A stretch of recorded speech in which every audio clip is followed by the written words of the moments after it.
যুবশক্তি প্রকল্প নিয়ে নতুন করে কি জানা গেল সেটা নিয়ে আজকের এই ভিডিওতে আপনাদের সঙ্গে আলোচনা করছি। তো দেখুন, রাজ্যের বেকার যুবক যুবতীদের ৩,০০০ টাকা করে মাসে দেওয়ার প্রতিশ্রুতি কিন্তু করেছিল রাজ্যের নতুন সরকার।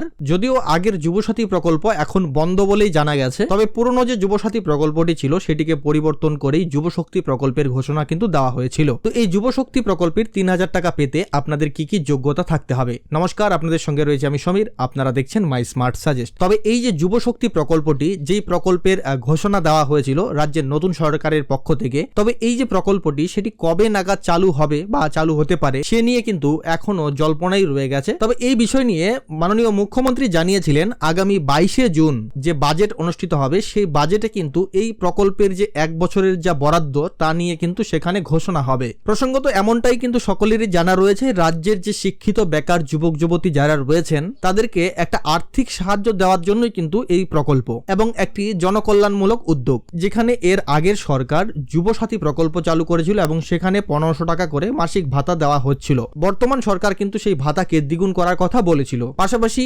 কর্মজীবনে উন্নয়নের জন্য এককালীন যে অনুদান, সেই অনুদান সাহায্যের কথাও কিন্তু বলা হয়েছিল। তবে যেহেতু এই প্রকল্পের অধীনে প্রতি মাসে ৩,০০০ টাকা করে দেওয়া হবে, তবে এই প্রকল্পের জন্য কারা যোগ্য হবেন? যারা এই প্রকল্পের জন্য আবেদন করবেন তাদেরকে কিন্তু অবশ্যই কমপক্ষে মাধ্যমিক বা সমতুল পরীক্ষা পাশ করতে হবে। তার সঙ্গে সঙ্গে আপনাকে কিন্তু অবশ্যই পশ্চিমবঙ্গের স্থায়ী বাসিন্দা হতে হবে। বয়স হতে হবে 21 থেকে 40 বছরের মধ্যে। আপনি যখন আবেদনটা করবেন তখন আবেদনের সময় আপনাকে কিন্তু অবশ্যই বেকার হতে হবে। তবে দেখুন, এই যে যুবশক্তি প্রকল্পের যে আবেদন, সেই আবেদনের জন্য কি পোর্টাল কি চালু করা হয়েছে? তো আপনারা সবাই জানেন যে পুরনো যুবসাথীর যে পোর্টালটি ছিল সেই পোর্টালটিকে আপডেট করে যুবশক্তির জন্য তৈরি করা হয়েছে বা সেটার জন্য রেডি করা হয়েছে। তবে পোর্টাল রেডি হলেও কিন্তু এখনো কিন্তু তেমন ভাবে কোনো নতুন আপডেট আসেনি বা পোর্টালে সেরকম কোনো কিছু পরিবর্তন লক্ষ্য করা যায়নি। তো দেখুন, কবে নাগাদ এর অ্যাপ্লিকেশন চালু হতে পারে, কবে নাগাদ নতুন করে আপডেট আসতে পারে এবং কবে নাগাদ নতুন করে অফিসিয়াল ভাবে কোনো কিছু জানা যেতে পারে সে সম্বন্ধে কি জানা গেল?